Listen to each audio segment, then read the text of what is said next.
Caros alunos, sejam bem-vindos. Vamos chegar à nossa 8ª aula. Agradeço a presença de todos vocês e espero estar podendo ajudá-los aí de alguma forma nesses encontros que nós já tivemos. No último encontro, conversei um pouquinho mais do que com vocês sobre uma motivação a fazer esse exame de ordem. Às vezes, sair um pouco desse cotidiano que nós estamos vivenciando, extremamente complicado, né? E focar mais diretamente na prova da OAB. Infelizmente é necessário esse foco porque senão vai ser muito difícil conseguir.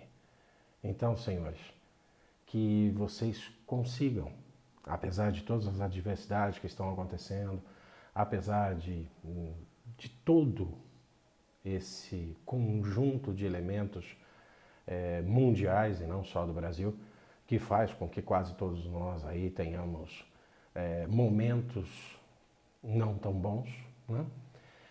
Apesar de tudo isso, é levantar a cabeça e seguir em frente. Tá? É assim que nós vamos conseguir vencer essa prova e vencer essa etapa que o mundo passa.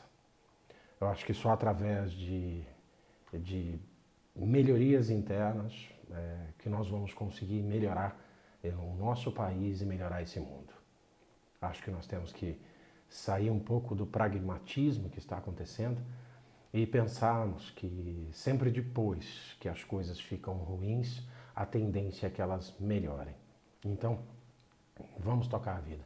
Vamos conseguir passar nessa prova com toda certeza, tá bom? E no que depender aqui desse velho professor, estarei aqui para ajudá-los no que for possível, tá bom? Então vamos dar continuidade na aula 8, né? Essa aula hoje nós vamos falar um pouquinho sobre distrato, prazos de rescisão de pagamento e alguma coisa nesse sentido. Então vamos começar com o distrato. Uma coisinha também que cai nas provas aí e que é uma nova modalidade aí que é possível ser feita aí entre empregador e empregado, né? Então o empregado e o empregador colocam fim ao contrato de trabalho através de um mútuo consentimento e flexibiliza as verbas rescisórias a serem percebidas pelo empregado a fim de uma relação laboral, no fim dessa relação laboral. Assim nós vamos ter, quando existe lá o acordo, vamos voltar aqui.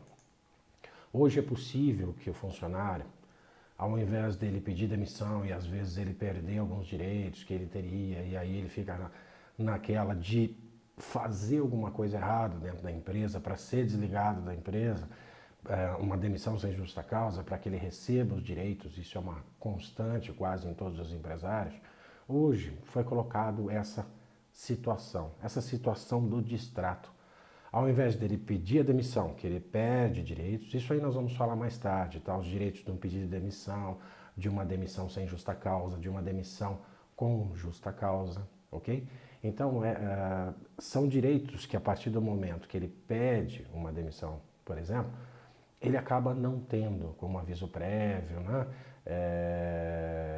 Indenizado ou trabalhado, seguro-desemprego e por aí vai, tá? A retirada do fundo de garantia e assim caminha. Então, por isso que muitos dos funcionários, eles fazem o quê? Tentam, de alguma forma, fazer um acordo, né, com o patrão. Até antes dessa legislação prevalecer, o que acontecia? Muitos funcionários iam lá e falavam assim para o patrão, olha, me demite aí como se fosse sem justa causa e eu te devolvo a multa do fundo de garantia e o aviso prévio. Acontecia muito disso na vida real, tá? Então depois isso gerava outros processos, por quê? Porque isso era ilegal. Então os empresários faziam, às vezes para ajudar ou às vezes para economizar. Até hoje eu não sei ao certo o porquê. Mas dentro desse contexto, o que acontecia? Eram aqueles acordos por fora, os PFs da vida, né? Em que podia ensejar com toda certeza no processo trabalhista mais tarde. O funcionário podia alegar que foi obrigado a devolver essas verbas e aí o patrão teria que estar pagando isso na justiça com juros e correção e etc, né? Então, esse distrato veio para tentar ajudar a não existir mais esse tipo de falcatrua na justiça do trabalho, né? E na vida normal. Então, qual seriam os direitos? Então, o empregador chegou no empregado, bateram um papo e chegaram a um consenso. Tudo bem, então vou dispensar você através do distrato. Vamos fazer lá e vamos romper o nosso contrato, mas de uma forma legal dessa vez. Então vamos ver quais seriam esses direitos que essa pessoa teria. Tá? Então vamos lá. O empregado vai receber 50% do aviso prévio se for indenizado. Quando for trabalhado, vai receber integral. Ou seja, se for indenizado, ele já recebe 50% ali. E se ele trabalhar, teoricamente ele está trabalhando 30 dias, então ele recebe os 30%. Tá? A multa do fundo de garantia de 40%, ele vai receber 20% só. Saldo de salários que ele tiver direito, com toda certeza ele vai receber. 13º salário proporcional, né? Férias mais um terço vencidas, essa ele recebe tudo. Férias e um terço proporcional dessas férias proporcionais também ele recebe. E ele tem a possibilidade de movimentar, gente, aqui é até 80%, tá? Mas, na prática, todo mundo movimenta até 80% quando faz esse acordo. Então, 20% do fundo de garantia ele não vai poder pôr a mão, ok? E não terá direito ao seguro-desemprego, né? Muita gente questiona, professor, mas foi feito um acordo, então ele tem seguro-desemprego. Não, não tem. Não foi um acordo mútuo aí entre os dois? Foi. Então o funcionário quer sair. Qual é o propósito de um seguro-desemprego? É que o funcionário tenha condições de arrumar um outro emprego, já que ele foi demitido, ele foi desligado da empresa, né? Não por vontade própria, pelo empregador não mais o quis em seu quadro de funcionários. Então, o empregador o demitiu e ele precisa de um tempo para conseguir arrumar outro emprego, fazer algum cursinho para melhorar alguma coisa no seu currículo, para tentar arrumar um emprego. Essa é a ideia do seguro-desemprego. Agora, se eu fiz um acordo com o meu patrão, eu sendo empregado, eu quis sair da empresa, concorda? Se essa é a minha vontade, eu não tenho direito ao seguro-desemprego. Perfeito? Deu para entender até aí? Então tem pessoas que às vezes acham que tudo é direito só. Não é, né? Nós temos direitos e deveres, sempre, sempre. Tá? Então, eu conheço funcionários, por exemplo, de empresas que eu trabalhei, que ele conhece os direitos trabalhistas até melhor do que eu. Mas os direitos, os deveres, nenhum. Né? Então, não pode ser assim. Tudo na vida são direitos e deveres. Né? Mas professor, não é justo. É justo. Não está ali, está determinado, está sendo feito. É assim que funciona. Você fez um acordo. Isso nem era previsto na lei. Aconteceu agora há muito pouco tempo. Tá? Então, o que se fazia antes eram aqueles acordos nos PFs da vida, aonde isso ia gerar processo trabalhista no final, com toda certeza, ou então não se fazia esse acordo e aí o funcionário aprontava pra caramba para tentar ser mandado embora. Ou então o funcionário, sendo de boa índole, pedia demissão, perdia quase todos os direitos que ele tinha, não podia movimentar fundo de garantia e ele ia embora. Então não é uma opção ruim, é uma opção interessante que surgiu legalmente falando para que as coisas comecem a ser legalizadas e para que ninguém fique mal, né? Nem o patrão e nem o empregado nessa situação vão ter do que reclamar, entre aspas. Né? Por quê? Porque nós fizemos um acordo. Então, tanto um quanto o outro não está sendo ludibriado, ferido, roubado, lesado, nada. Foi um acordo. Então, lembrem disso. Então, é muito legal essa proposta. Eu acho que foi uma das coisas que surgiram nos últimos tempos, que eu até gosto. Né? Eu acho legal. Por quê? Porque elimina fraudes anteriores. Né? Eu sou extremamente contra a fraude, seja ela qual for. Né? Por quê? Porque vai gerar confusão mais tarde. Professor, mas o advogado tem que ser parcial. Com toda certeza. Nós não somos imparciais. Qualquer advogado tem que lutar pelos direitos do seu cliente. Quem tem que ser imparcial aqui é juiz. Mas aqui eu estou dando uma aula para vocês. Então é diferente. Eu tenho que mostrar para vocês o que é o certo. Né? E mesmo sendo parcial para qualquer cliente, cabe a mim, como advogado e um operador do direito e um técnico de direito, explicar para esse patrão, de todas as formas possíveis, o que é certo e o que é errado. Se ele se propõe a fazer o errado, Consequência dele. Lembra lá o empregador? Ele assume os riscos da sua atividade, ele assume os riscos das bobagens que ele faz, ok? Depois eu, como advogado dele, vou tentar consertar a bobagem ou minimizar os efeitos da bobagem. Mas cabe a mim explicar a ele, antes que ele faça, se der tempo, né, que às vezes não dá, antes que ele faça bobagem para não fazer. Não é correto. Ah, mas o empregador nunca faz. Professor, lógico que faz. Acorda, gente. Sempre vão fazer. Sabe? O mundo não é o mundo paralelo, do universo paralelo. Não existe. É mundo real. Né? As pessoas sempre tentam dar um jeitinho, principalmente no Brasil. O Brasil está na hora de acabar com o jeitinho brasileiro. Né? Esse negócio de jeitinho brasileiro, de ter orgulho de jeitinho, é uma coisa idiota. Vocês me perdoam. Não pode ter jeitinho na vida. Esse negócio de jeitinho é complicado. Depois você reclama que as coisas não funcionam. Ah, vou dar um jeitinho nisso, vou dar um jeitinho naquilo. Para. Jeitinho é uma forma muito legal de você dizer que você está fazendo alguma coisa fora da legalidade. Então não pode. Não pode. Então cabe a nós, advogados, para os nossos clientes alertá-los. Não faça isso, não faça aquilo, está errado, não faça. Ah, mas eu quero fazer. Estou ok. Mas você foi alertado a não fazer. Perfeito? Então, vamos falar um pouquinho agora do pagamento dessas verbas rescisórias. Tá? Falamos do distrato, é uma situação atípica. Né? Aqui vamos falar um pouquinho do prazo de pagamento das verbas rescisórias, que é uma coisa que cai legal também na prova de vocês quase que sempre. Né? O artigo 477 da CLT, na extinção do contrato de trabalho, o empregador deverá proceder à anotação na carteira de trabalho e previdência social, comunicar as dispensas aos órgãos competentes e realizar o pagamento das verbas rescisórias no prazo e na forma estabelecidos nesse artigo. Redação dada aí pela nossa reforma trabalhista de 2017, ok?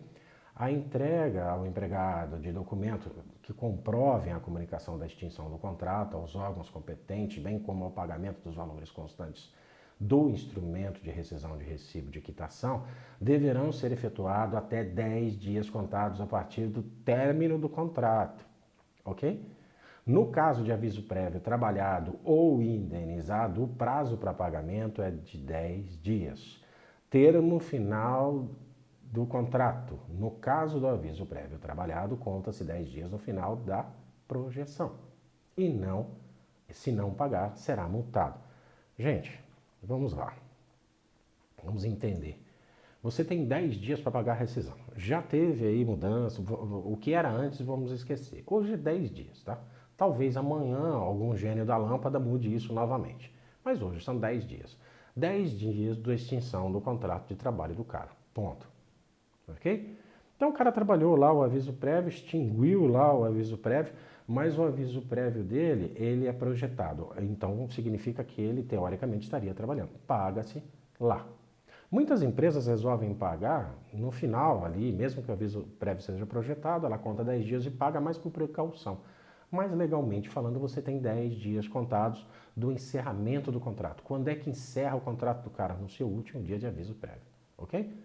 Se for um indenizado, já está pagando ali mesmo, vamos acertar, mas mesmo assim você pode pagar 10 dias do seu final, tá bom? Então, artigo 477 da CLT é uma das coisas que você vê mais em processo. Ah, não pagou verba trabalhista no prazo, não pagou não sei o quê, está lotado disso em processo. Principalmente do tempo do copia e cola, né? O povo adorava colocar esse artigo, mesmo que o cara tivesse recebido no prazo correto, tá? Os advogados adoravam colar isso, mas eles colavam, nem sabiam que estavam colando, né? E colocavam esse tipo de argumento dentro de um processo trabalhista que às vezes não tinha nenhum fundamento para isso. Bom, falando de quitação, outro assunto interessante que é novidade também é o artigo 507b da CLT. É bem interessante, é uma quitação anual de verbas trabalhistas, tá? É facultado, você pode querer ou não, tá? A empregados e empregadores, na vigência ou não do contrato de trabalho, firmaram um termo de quitação anual de obrigações trabalhistas perante o Sindicato dos Empregados da categoria. Também foi incluído aí pela reforma. O termo discriminará as obrigações de dar e de fazer cumpridas mensalmente e dele constará uma quitação anual feita pelo empregado com eficácia liberatória das parcelas nele especificadas. Tá? Está lá também na reforma. Não se dá eficácia geral liberatória, somente específicas. Gente, vamos explicar um pouquinho isso aqui. De uma forma simples para explicar o 507 para vocês. O que é o 507? Diz o seguinte, hoje é facultado à empresa, porque é assim, aos empregados urbanos normais, você trabalhou um certo período na empresa, aí houve uma rescisão de contrato, né? Essa rescisão de contrato aconteceu. Então ele trabalhou 5 anos, ele vai receber proporcionalmente as suas verbas esses 5 anos, férias, ou seja, fundo de garantia, multa e tudo mais, todos os direitos trabalhistas de uma demissão sem justa causa. Caso ele firme esse contrato aí com o empregador, então o que o empregador pode fazer? Todo final de ano, né, o empregador já quita isso com o funcionário. Ele já deixa quito, ele já paga como se fosse uma mini rescisão. Então ele faz uma rescisãozinha, não vai rescindir o contrato do cara, de momento algum, uma quitação. Se chama quitação anual. Então ele quita tudo que ele deve a esse funcionário como se demitido ele estivesse sendo naquele momento. Quitou, perfeito. Mas isso tem que ser com a anuência do sindicato. Então o sindicato foi lá, viu que está quitado, beleza. Então esse ano que o trabalhador trabalhou já está pago. Mesmo que aconteça qualquer coisa maluca, já está pago, né? Aí vamos para o segundo ano de trabalho, terceiro ano de trabalho, e eles podem fazer isso todo ano, tá? Se quiserem fazer. Eu realmente na prática nunca vi, tá? Eu nunca vi. Talvez algumas empresas estejam fazendo. Eu particularmente acho uma economia, uma poupança futura. Pode até ser que eu nem vá desligar esse funcionário, nem sei o que vai acontecer, né? Estarei quites com ele, não vou ter uma despesa amanhã, tá? Mas todo mundo, dentro do seu esquema financeiro, as empresas têm o quê? Né? Elas já têm uma prevenção a esse tipo de coisa. Você já tem um dinheiro guardado, né? Como futuras rescisões, como várias despesas, né? Que são colocadas aí contabilmente falando, e já um dinheiro alocado dentro de um orçamento futuro para esse tipo de coisa. Então não sei se é muito viável isso, eu particularmente nunca vi acontecer na prática, mas pode ser que tenha. Eu passei 30 anos em empresas, nunca vi, né? Apesar que isso veio de 2017 para agora, mas é um negócio meio maluco, não cheguei a ver isso na prática ainda. Pode ser feito? Pode. Pode cair na prova de vocês? Pode, tá? Não tem muito para onde correr, são coisas que são novidades, né? Novidades entre aspas, mas novidade aí que certamente pode cair na prova de vocês por alguma razão, né? Até mesmo por uma pegadinha. Ah, não acontece, professor, isso não está na prática. Não está mesmo. Quando eu fiz a universidade de Direito, eu já trabalhava há muitos anos na área de recursos humanos e juntamente com a área de recursos humanos, eu sempre trabalhei parte de departamento pessoal, contas, férias proporcionais, ou seja, todo esse processo, treinamento, desenvolvimento, cargos e salários, recrutamento e seleção, ou seja, o RH inteiro. Então, nesses anos todos que eu trabalhei, nós sempre trabalhamos com prevenções para esse tipo de situação, né? Ah, vamos fazer isso, vamos fazer aquilo, vamos acertar, já vamos deixar aqui, olha, isso daqui já é possíveis demissões que possam acontecer no próximo ano. Então você faz um orçamento preventivo já pensando nisso. Então, se isso dá certo ou se não dá, esse tipo de situação de se pagar aí, que é muito semelhante à empregada doméstica. Se eu fosse vocês, eu daria uma lida lá na LC 150, né? Que é a Lei Complementar 150, que diz sobre a doméstica. A doméstica, ela tem muito disso, né? Mensalmente, o patrão já vai pagando ali partes da rescisão contratual para que, no momento de dispensa, se houver a dispensa, ele já tenha o dinheiro guardado para fazer isso, tá? E caso a dispensa não ocorra, esse dinheiro retorna ao patrão, caso seja uma outra situação que não a dispensa. É semelhante? É igual? Não. Mas seria interessante vocês darem uma lida, que provavelmente é outra coisa que possa cair na prova de vocês por algum motivo, né? Como pegadinha, por exemplo. Na prática, não vi? Não. Pode ser que aconteça e eu desconheça, tá bom? Então vamos a um outro tema aqui, para nós também diferente, né? E que nós temos que dar uma olhadinha. Então nós vamos falar agora sobre a adesão ao plano de demissão incentivada. Então vamos lá, gente. Artigo 477-B da CLT. O plano de demissão voluntária ou incentivada para dispensa individual, plurima ou coletiva, previsto em convenção coletiva e acordo coletivo, frisem isso, tem que estar previsto lá na convenção e no acordo coletivo, enseja na quitação plena e irrevogável dos direitos decorrentes da relação empregatícia, salvo disposição contrária estipulado entre as partes, tá? Novamente a nossa reforma trabalhista. Se não houver em negociação coletiva, somente se dará quitação apenas as parcelas do recibo. É a OJ 270 da SDI do TST, ok? Gente, o que é esse plano de demissão incentivada? Eu acho que por muitas vezes vocês já viram empresas, bancos fazem muito isso e grandes empresas fazem isso também. Num primeiro momento, ela chega lá para todos os funcionários dentro da sua organização e diz o seguinte: olha, estamos precisando reduzir o nosso quadro de funcionários, porque todo gestor acha que tem que reduzir quadro de funcionários ao invés de reduzir despesas, mas isso não vem ao caso, é uma outra situação. Então vamos demitir, primeira coisa que eles pensam. Mas para que eu demita todo mundo, eu arrumo uma confusão dos diabos, né? Então vamos ver se algumas pessoas querem sair da empresa se eu der alguma coisa a mais a essas pessoas. Então eu digo o seguinte: olha, estou fazendo aqui um acordo com vocês para quem quiser sair da empresa, desejar não mais trabalhar na empresa, eu dou 5 salários a mais e vocês saem. Eu incentivei a saída dessas pessoas da empresa. Então, por muitas vezes, algumas pessoas pensam, puxa, eu queria mesmo. O brasileiro adora empreender, né? Eu queria abrir alguma coisinha, algum negócio, com esses 5 salários a mais é legal.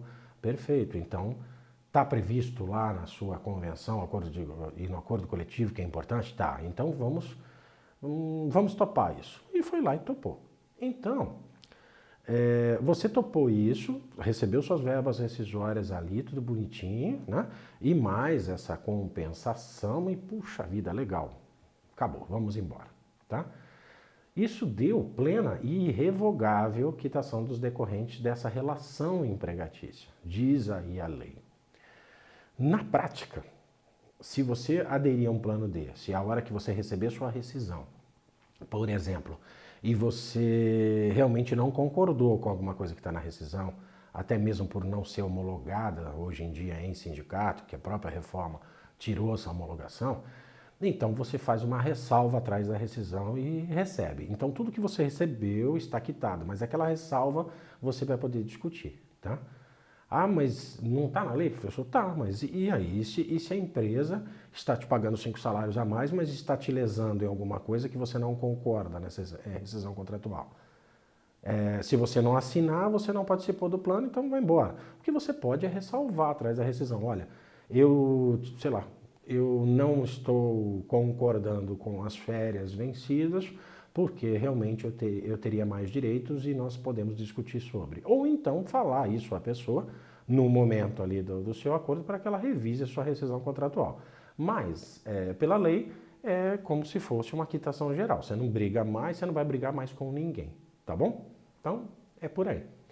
E se não estiver na negociação coletiva, né, se não houver isso na convenção coletiva, essa possibilidade, e nem no acordo coletivo, então você está dando quitação somente aquilo que está sendo pago ali para você no momento, podendo ser discutido alguma coisa no futuro, ok?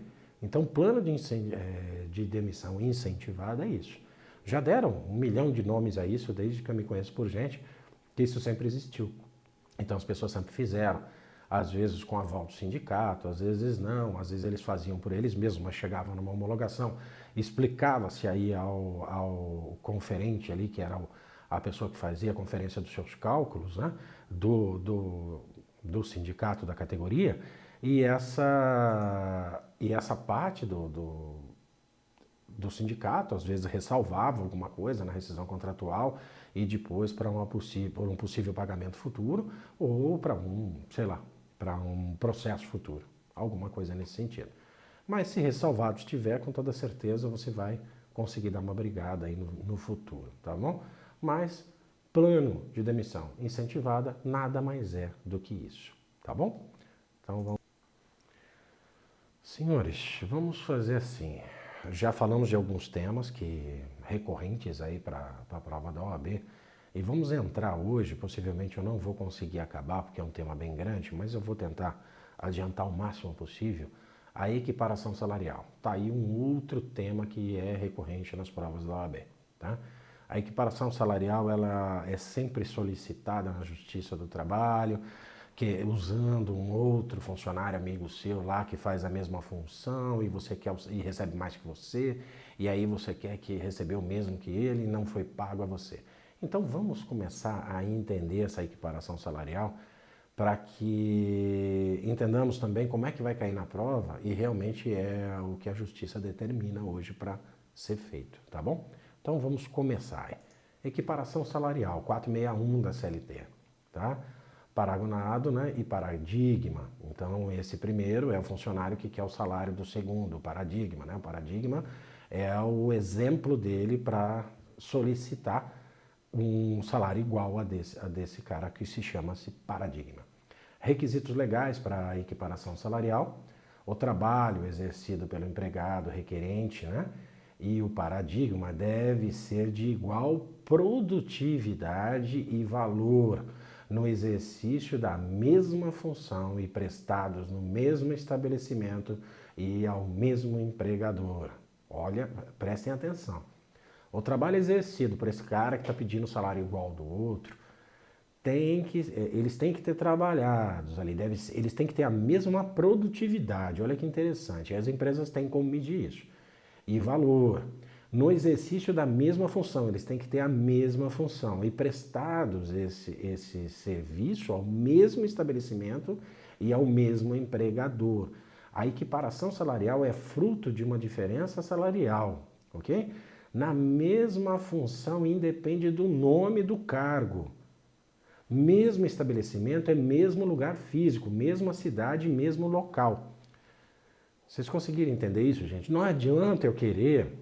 A minha empresa tem 22 filiais, eu sei lá onde estão espalhadas, no Brasil e fora do Brasil, tá?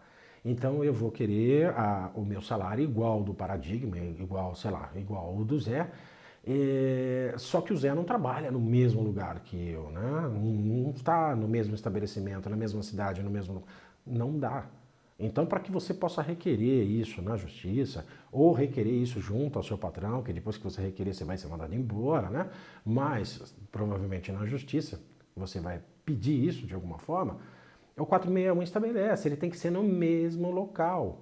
As pessoas têm que estar trabalhando ali no mesmo estabelecimento, para o mesmo empregador, ok? Mas a função, às vezes, pode ter nomes diferentes, né? Então, sei lá, vamos lá, uma idiotice aqui. A analista de departamento pessoal e o analista de RH. Eu acho interessante os recrutamentos e seleções hoje, né? Eu preciso de um analista de RH. Aí você vê na descrição de cargos, é um analista de departamento pessoal, que não tem nada a ver com RH, né? O RH, na verdade, ele abrange quase que tudo, e o departamento pessoal, ele é uma parte do recursos humanos que quase que ela é independente. Né? Por quê? Porque o departamento pessoal é praticamente contas e contas e contas, é quase que uma contabilidade trabalhista, né? Independente, é impostos, tudo que você vê relacionados a uma folha de pagamento e direitos ali dos trabalhadores ou não, tudo está no departamento pessoal, né? Então, essas duas funções, analista de RH e analista de DP, eles executam a mesma coisa dentro da empresa. Então, comprova-se ali que ele fez a mesma coisa para o mesmo empregador, dentro das mesmas condições, prestam o mesmo serviço, eles têm aí a sua produtividade, né, a mesma, né, gerando valor igual. Então, quer dizer, o analista de departamento pessoal que recebe R$ 1.200 e o analista de RH, porque está escrito RH, recebe 1.500, ele requer a diferença aí de R$ 300, ok? Aí é possível ser feito, tá? Independente desse nome que se dá à função do indivíduo, tá? Aí pode ser uma pegadinha. Às vezes as pessoas vão colocar lá na prova de vocês, parará, parará, parará, o que vai mudar só? Vai mudar dentro daquele texto gigantesco que a OAB gosta de colocar só para complicar e para você perder tempo. Ele vai complicar ali, que às vezes o nome da função é um nome diferente, mas todos os outros requisitos estão presentes. Então, existe o paradigma sim, e existe a possibilidade de se pedir essa reparação na justiça. Então, você quer isso de volta para você, tá bom? Então, mais alguns elementos aí da diferença. A equiparação salarial, a diferença de tempo de serviço para o mesmo empregador não pode ser superior a 4 anos e a diferença da função não pode ser superior a 2 anos. A diferença de tempo de serviço para o mesmo empregador não seja superior a 4 anos, ou seja, você tem que estar lá dentro dos 4 anos junto com o seu paradigma, né? E não pode ser superior a 2 anos para você estar pedindo isso, tá? Inexista um quadro de carreiras ou plano de cargos e salários. Aí um outro detalhe, tá, gente? Quando uma empresa tem um plano de cargos e salários, que hoje em dia não é mais necessário que você coloque isso num sindicato, por exemplo, que você pode ter lá um plano de cargos e salários na sua empresa, independente de estar passando para fulano, ciclano, terceiro, sei lá, para o Ministério do Trabalho, não importa. Você tem? Então elimine esse lance do paradigma, porque no plano de cargos e salários, o que você tem? Você tem a pessoa entrando na sua empresa, aí ela tem quesitos a serem cumpridos, requisitos, avaliações de desempenho no decorrer do tempo, né? Sei lá o que mais você vai colocar dentro dessas condições para que essa pessoa seja promovida a uma função um pouquinho mais elevada. Por exemplo, em metalúrgicas, eu tenho operador de máquinas, então eu tenho operadores de máquinas A, B, C, tá? Então, supondo que o A seja o principal, o top de linha, você entra na empresa como operador de máquina C, salário de R$1.000. Operador de máquinas B, salário de 1.500. Operador de máquina C, salário de 2. Perfeito. Só que para ir de 1.000 para 1.500 para 2, existem requisitos para que você possa preencher para que você vá até lá. Então, o plano de cargos e salário elimina esse tipo de equiparação. Por quê? Porque está comprovado lá o que cada pessoa fez no decorrer para estar recebendo aquele salário determinado. E às vezes, só se você comprovar que a empresa não fez o que estava ali no plano de cargos e salários, talvez você tenha uma chance de conseguir receber essa diferença. Mas caso contrário, você tendo esse plano, requerer a diferença é um negócio meio maluco, tá? Então, não pode. Vamos lá. Existindo um plano acima, impede a equiparação, tá? Como eu acabei de falar. O quadro de carreiras pode estar previsto no dissídio coletivo, convenção coletiva ou mesmo no plano empresarial. É uma norma interna, tá? Promoções por merecimento ou por antiguidade ou ainda somente por um dos critérios. Merecimento, o cara merece, o próprio nome diz, é um merecimento, ele fez por merecer.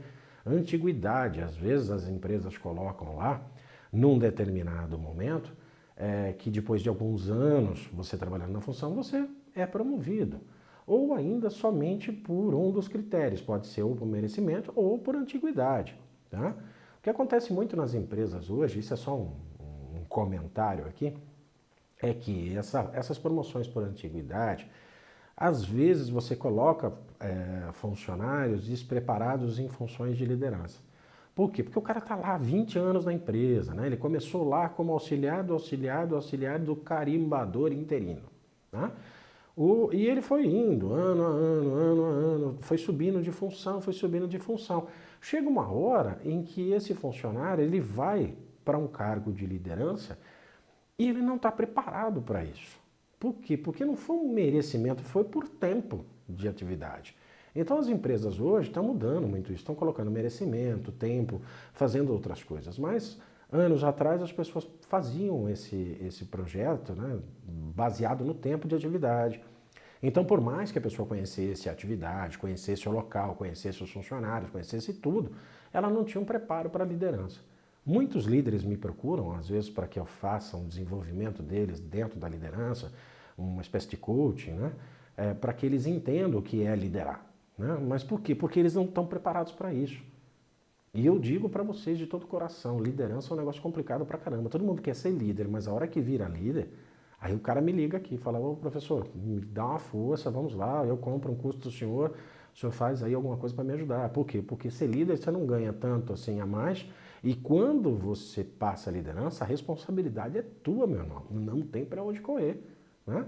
Então, essa parte aí da antiguidade, grande parte das empresas já estão deixando para lá, tá? Por quê? Porque gera conflitos futuros esse tipo de coisa. E às vezes a pessoa ficou numa função só, mas foi tendo aumento.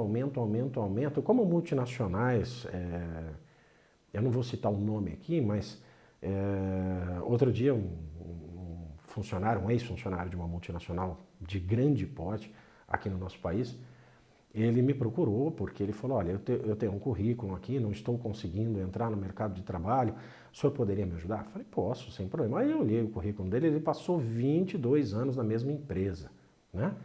O salário do cara, eu não estou brincando com vocês, era um salário de gerente hoje. E ele era um operador. Mas por quê? Porque essa empresa manteve esse padrão da antiguidade, né? E foi subindo o salário dele. Ele era um operador e continuou subindo. O plano de cargos de salário deles era assim. Aí o que acontecia? Ele era um operador, que no mercado aqui atual é um valor, sei lá, R$ 2.500 no máximo de salário, né? E ele tinha um salário em carteira absurdamente alto. E aí ele não consegue uma recolocação, não consegue o que as empresas falam, nossa, mas você ganhava tanto, não consigo pagar. E recrutamento hoje é tudo eletrônico, né? Essas pessoas de recrutamento hoje são tudo loucas, desculpem aí quem trabalha com isso, mas vocês têm que usar ferramentas de recrutamento e seleção como ferramentas e não como eliminação. Vocês estão usando testes psicológicos, vocês estão usando qualquer coisa eletrônica hoje, com a desculpa aí da pandemia, né? Enquanto vocês não estão tirando, sabe, da pessoa o que ele é. Ah, professor, mas eu faço lá entrevista online. Ah, gente, para. Entrevista online. E isso funciona. Você não vê o comportamento físico da pessoa, você não vê nada. Você faz umas questõezinhas aonde você pergunta para ele onde ele é pior ou onde ele é melhor. Para, gente. Sabe? Me desculpem aos recrutadores atuais, eu posso estar velho, então com certeza estou aqui na antiguidade também. Mas, senhores, nada substitui saber e conhecer a pessoa ali frente a frente e saber se ela vai ter condição de ir lá para aquele departamento que você está querendo. A coisa mais cara é recrutamento errado. E o que as pessoas fazem, recrutam errado. Aí eu vejo, né, que LinkedIn da vida, essas coisas, né, muita gente. Preciso de pessoa assim, assim, assado. Inglês super avançado, chinês avançado ou triplo, né? Mandarim, né? Desculpa. Ou sei lá mais o que. Olha, toda entrevista por online, vai dar tudo certo, é nóis e vambora. Para, gente. Sabe? Infelizmente, isso já foi tentado no passado, deu errado.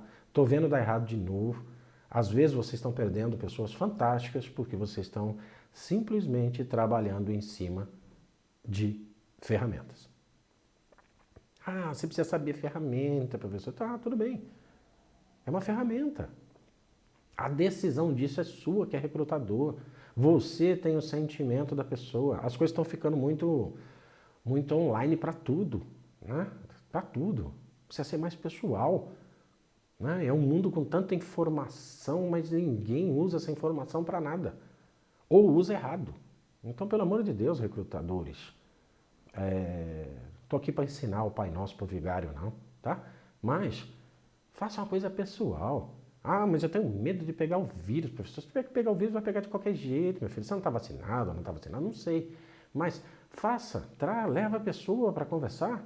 Ponha ela ali próximo a você. Veja as reações, converse com ela. E não através de técnicas. Bate papo com a pessoa, normal. Você vai ver como você vai conseguir colocar a pessoa certa no lugar certo. Tá bom? Beleza, gente. Então, deu para entender aí o que são essas promoções e o porquê? Eu vou colocar aqui o artigo 461 só para vocês darem uma olhadinha. Olha lá, o 461. No seu parágrafo 4º, tá? O trabalhador readaptado em nova função por motivo de deficiência física ou mental, atestada pelo órgão competente da Previdência Social, não servirá de paradigma para os fins de equiparação salarial. Vamos parar aí um pouquinho, vamos por etapa, para vocês entenderem. Gente, um trabalhador readaptado, vamos começar por aí. O que é um trabalhador readaptado? É um trabalhador que num determinado momento fazia uma atividade XYZ, tá? Atividade X. Ele era, sei lá, supervisor de produção, sei lá, de uma linha produtiva da tua empresa. Ocorreu um acidente, ele ficou afastado lá pelo acidente de trabalho muitos anos, voltou à empresa depois de muitos tratamentos, foi reabilitado, infelizmente ele perdeu a sua locomoção ou perdeu o seu equilíbrio ou qualquer coisa assim. Então eu vou readaptar esse funcionário dentro da empresa com uma outra atividade para que ele consiga exercer uma atividade e consiga ter ali a sua dignidade como trabalhador, perfeito? Então ele foi readaptado a uma outra função. Só que esse cara era supervisor, ele continua sendo e vai continuar recebendo como supervisor, tá? Aí o carinha lá do outro lado, né, que quer usar um cara desse readaptado como paradigma para que ele receba igual. Esquece, não pode, ok? Não pode ser usado como paradigma. Todo trabalhador que foi readaptado, ele tem condições próprias. É uma situação própria, uma situação atípica, é dele. Tá? Então ele não serve como paradigma. Deu para entender? É assim que funciona. Parágrafo 5º. A equiparação salarial só será possível entre empregados contemporâneos no cargo e na função, ficando vedada a indicação de paradigmas remotos, ainda que o paradigma contemporâneo tenha obtido vantagem em ação judicial própria. Ou seja, você não pode pegar lá uma ação judicial, dizer que o cara ganhou e usar isso como paradigma também, tá? E fica vetada a indicação de paradigmas remotos, ou seja, já falamos sobre isso, né? Tem que ser o mesmo lugar e tudo mais. A equiparação com o morto também não pode, tá, gente? Parece absurdo, mas acontece. Às vezes o cara pede uma equiparação depois que ele saiu da empresa e quem ele usou como paradigma, um cara já falecido, nem na empresa está mais. Então como é que eu posso usar o morto como paradigma, né? Então são coisas absurdas que acontecem quase que no dia a dia, porque não é culpa do trabalhador, sabe? É culpa do advogado que não vê esse tipo de situação e põe o trabalhador numa situação, no mínimo, ilógica nesse caso, né? Então, você não pode. Já coloquei para vocês lá no começo, como é que a coisa funciona, a equiparação, como é que ela funciona, ok? Existem aqueles pré-requisitos que têm que ser feitos. Parágrafo 6º. No caso de comprovada a discriminação por motivo de sexo ou etnia, o juízo determinará, além do pagamento das diferenças salariais devidas, multa em favor do empregado discriminado no valor de 50% do limite máximo dos benefícios da Previdência Social. Discriminação gerou diferença salarial e ainda gera multa. Então, às vezes, gente, o que pode acontecer nas empresas? Pode existir uma discriminação, né? Então, eu tenho aqui um homem ganhando 1.500 e uma mulher ganhando 1.200. As funções são iguais, tudo igual, na mesma empresa, mesmo empregador, estão trabalhando e etc. Se comprovado for, o que acontece? Além da diferença, porque virou um paradigma o homem para a mulher, ela vai receber a diferença salarial e ainda vai receber uma multa de 50% do valor aí do teto da Previdência Social, tá bom? Que vai ter que ser paga pela empresa. Então, as pessoas às vezes acham que... Eu vejo muito isso na televisão, né? Ah, a mulherada ganha menos que o homem ganha mais e papapá. Talvez existam várias empresas... Faz muitos anos que eu não vejo isso nas empresas que eu trabalho. Talvez alguma empresa ainda esteja fazendo isso, mas corre o risco exatamente dessa discriminação, né? Seja por sexo, por qualquer outra coisa, né? Não importa. Se existir isso e for comprovado, além dessa discriminação, essa diferença salarial vai receber os dois. Não estou nem falando de outras coisas, tá? De danos e tal. É uma outra situação. Nessa situação de equiparação salarial é terrível. E às vezes acontece. Antigamente acontecia muito, né? E depois a gente, no passar dos anos, eu não vi mais isso acontecer, pelo menos nas empresas que eu trabalho hoje, meus clientes ou a quem eu trabalhei nos últimos anos. Porque as pessoas acho que entenderam isso, né? Não é a sua cor, o seu sexo, a sua religião, a sua opção sexual, sei lá o quê, que vai definir o quanto você trabalha ou não trabalha, né? Então, quer dizer, se eu estou lá na função, por que o outro está recebendo menos que eu? Não tem lógica. E as empresas têm esse plano de cargos e salários, e em nenhum momento, empresas que têm isso, está escrito lá para mulher ou para homem, tá? Nem para negros, nem para brancos, nem para índios, nem para amarelos, para ninguém. Não tem essa discriminação. Aliás, as empresas não podem ter essa discriminação, de nenhuma forma. Seja desde uma contratação até um desligamento, não pode existir discriminação, né? Ando vendo anúncios aí na internet, às vezes, de pedidos de emprego absurdos, né? Eu quero experiência de 10 anos. Você não pode, na lei está dizendo 6 meses, você só pode exigir 6 meses quando você põe um anúncio, né? Aí você põe experiência de 10 anos. Eu só contrato se a pessoa está imune, entre aspas. Acho que vocês sabem do que eu estou falando, né? Tá errado, não pode, é discriminação. Eu só contrato com foto, se a pessoa mandar foto, né? Ou seja, é a pessoa bonitinha, né? Então, quer dizer, é inacreditável as situações e que as coisas andam ocorrendo ultimamente. Então, vamos evitar esse tipo de situação, vamos analisar a situação antes de se fazer as besteiras. Então, equiparação salarial, esse princípio dela aqui, porque eu acho que não vai dar tempo, deixa eu ver quanto tempo nós estamos, 46. Essa equiparação salarial, ela tem é uma sutileza, né? Você pensar que existe aí uma discriminação entre homens e mulheres. Eu vejo isso todos os dias na televisão, mas eu não consigo ver na prática, eu não vejo mais há alguns anos. Mas dentro dessa condição de discriminação, não existe só isso, existe todo um processo de discriminação que você tem que ficar atento, tá? Então, muito acontece, às vezes, por baixo dos panos, pode acontecer, tá? Não sei dizer a vocês. Mas, se vocês analisarem o funcionário, os seus quesitos, o paradigma, o carinha que está querendo ali, esses requisitos são extremamente necessários. Por quê? Porque eles são cumulativos. Eu não posso pegar funções diferentes, empresas diferentes, situações diferentes e achar que isso funciona da mesma forma. Não funciona. Ok? Deu para entender até aí, gente, a parte de equiparação? Nós temos ainda mais um bocado da equiparação aqui. Vamos entrar em administração, em outros problemas, mas eu vou colocar isso já na próxima aula, tá? Aí nós iniciamos aqui na equiparação salarial ainda. Se possível, vamos terminar essa equiparação e vamos entrar em salário e remuneração, tá? Deixa eu ver se dá tempo de nós colocarmos, né? Só para nós fecharmos a equiparação. Vai passar um pouquinho do tempo, eu peço desculpas a vocês, tá? Então vamos lá. Equiparação salarial, artigo 37 da Constituição Federal. A administração pública direta e indireta de qualquer dos poderes da União, Estados, Distrito Federal, municípios obedecerá aos princípios da legalidade, impessoalidade, moralidade, publicidade e eficiência e também ao seguinte, redação dada pela Emenda Constitucional 19 de 98. É vedada a vinculação ou equiparação de qualquer espécie remuneratórias para efeito de remuneração de pessoal de serviço público. No serviço público é vedado a equiparação, ok, gente? Não se aplica para a sociedade de economia mista e empresa pública pode ter equiparação salarial. Então vamos lá, só para que vocês entendam, o restante aqui ficou súmulas que eu coloquei para vocês e a sociedade de economia mista. Então vamos lá, o poder público é diferente de nós que eu digo, empregados urbanos, né? É diferente. A administração pública não tem equiparação salarial. Não adianta nem, sei lá, pedir equiparação porque não tem.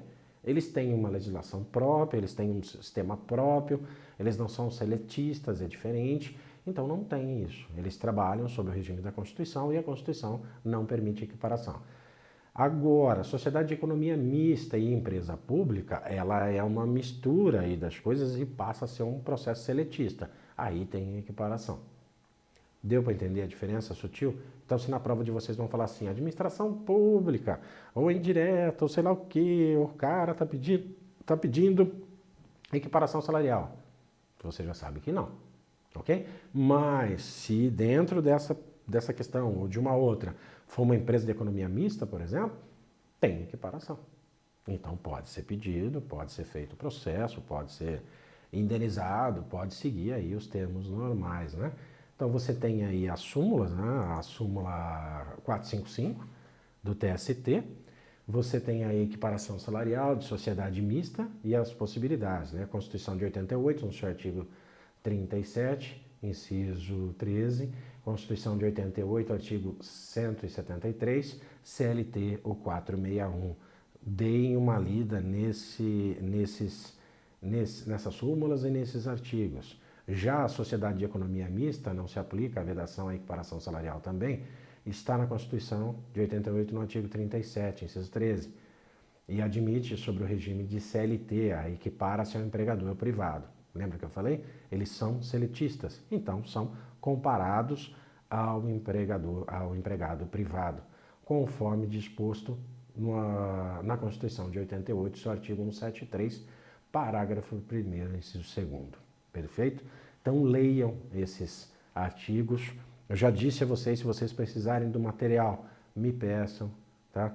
Peçam através dos meus canais, vocês vão me achar aí no Instagram, professor Vlailson Firmino, vocês vão me achar no Face. Eu acho que eu uso mais o Instagram do que o Face, mas em qualquer uma delas, ou aqui mesmo no canal, vocês deixem o pedido, coloquem o e-mail de vocês aí, o nome, e eu mando para vocês o material, tá? Mas leiam essa súmula, leiam a Constituição nesses artigos em específico, porque a Constituição rege todos os órgãos públicos e rege como funciona. Só que esses dois são exceções, então provavelmente, onde é que vão pegar vocês na prova? Na exceção, tá bom? Gente, passei do tempo até, agradeço a vocês imensamente. Fechamos mais uma aula, agradeço vocês terem me deixado entrar aí na casa de vocês por um minuto para tentar ajudá-los aí de alguma forma, tá bom? Espero estar podendo contribuir com vocês da melhor forma possível. Como eu disse para vocês, eu não edito vídeo, eu não faço nada, eu estou dando uma aula para vocês para tentar ajudá-los. Então algumas falhas aqui, peço desculpas imensas a vocês, mas realmente eu sou um professor e não sou um técnico, então às vezes vai falhar alguma coisa aqui, peço desculpas imensas, tá? Mas a minha ideia aqui é estar dando uma aula para vocês como eu estaria dando se eu estivesse presencialmente aqui, que vocês estivessem aqui junto a mim, que seria uma honra para mim, tá bom?